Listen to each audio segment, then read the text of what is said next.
Fala pessoal, tudo bom? Mais um vídeo aqui no canal. Eu sou o Musso Alexandre aqui do canal Carcoça e no vídeo de hoje eu quero comentar com vossas senhorias sobre esse lançamento. Eu estou com uma certa dificuldade no enquadramento, que, enfim, esse lançamento, acho que do mês de outubro, da editora Comic Zone, que é Saria.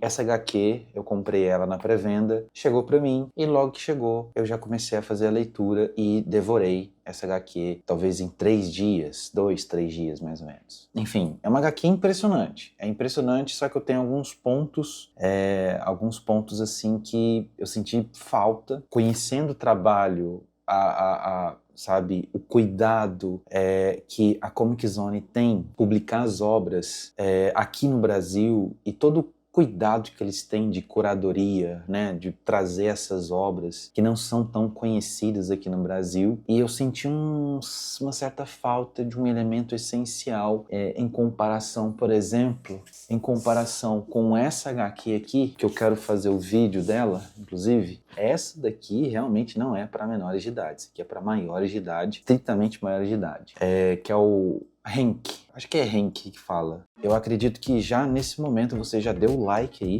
no nosso vídeo para ajudar o nosso trabalho, que a gente ficou alguns dias sem postar vídeo aqui, que questões de mudança e tudo mais, né? Algumas alterações que a gente fez aqui. E aí eu peço encarecidamente para você deixar o seu like. Se você é novo aqui, se inscreve aí no nosso canal, compartilha esse vídeo com amigo, amiga que vai gostar desse conteúdo, que gosta desse tipo de conteúdo. E se você conhece, ou se você não conhece, tem alguma dúvida, deixa aí nos comentários tranquilamente.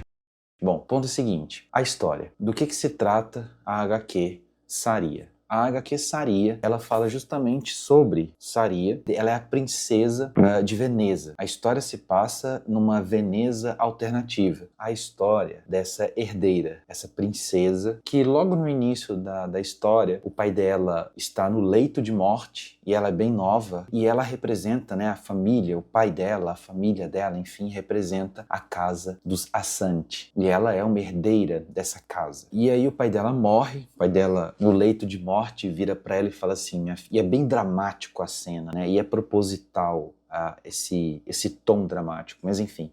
E aí o pai dela pede para ver ela e fala, minha filha, eu tô morrendo, você agora vai herdar casa Assanti e você precisa me prometer que você vai proteger e guardar as 3 chaves, que é bem aqui, ó. Essa caixinha que tem aqui no fundo são 3 chaves que o pai dela herdou do pai dele e ele entrega nas mãos da filha, que ela precisa proteger essas chaves. Essas 3 chaves, elas não podem cair em mãos erradas. Parece um clichê, é realmente um clichê, mas tem um motivo para isso. Aí o pai dela morre e aí ela tem que escapar. Ela pega as chaves e mal dá tempo dela abraçar, dela beijar ali a testa do pai, se despedir corretamente, devidamente. Quando ela foge, um outro grupo adentra o palácio, que é um grupo chamado de Fast. Guarda esse nome. E o líder desses caras é muito parecido, um personagem histórico da década de 30 na Itália, que faz parte da história italiana a partir da década de final de 20, 30 até 40. É muito parecido e é proposital também. Mas enfim, esse grupo adentra o palácio, vê o cara morto. E o cara foi morto por um demônio. Depois a gente entra nesse detalhe. E aí eles não encontram a filha. E você tem toda essa questão. A menina desaparece, passam-se muitos anos. Coloca aí 20 e poucos anos, mais ou menos isso. Ela muda de identidade, ela abandona o nome real de Saria e se torna então Luna, uma espécie de uma paladina, uma justiceira, enfim, é bem interessante. A história é isso, é ela protegendo as chaves. São 3 capítulos. O ponto que eu achei mais bacana dessa história, né, em Saria, o roteiro é maravilhoso, mas o mais impressionante é a arte, o traço dos 2 italianos. Lembra muito Moebius, lembra muito Jodorowsky na obra Incal, por exemplo, que é um recurso que esses artistas eles utilizam, que eu acho maravilhoso isso. Recurso de anacronismo, ou apenas anacronismo.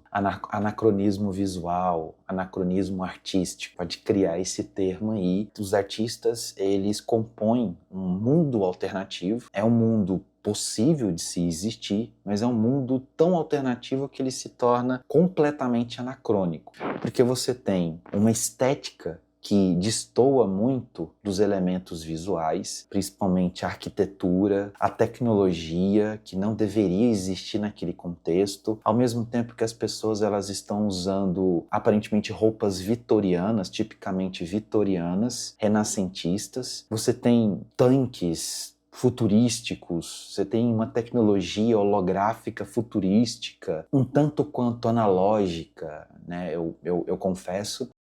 Isso é desvantagem, a gente não conseguir definir a época que se passa essa história? É lógico que não, porque se trata de uma ficção. O ponto é que esse anacronismo artístico, ele é tão rico, ele é tão incrível que acaba criando algo único, algo singular, que é o que os artistas eles colocam aqui na obra de Saria. Misturado a isso tudo, você tem esses elementos, a gente poderia dizer mágicos, né, que são, no caso, as três chaves. Do que se trata essas três chaves? As três chaves basicamente são três, como eu falei, a chave do inferno, paraíso e do nada, que me lembra muito, me remete muito Dante Alighieri, né? A Divina Comédia, inferno, purgatório e paraíso. Lembra muito esse esquema.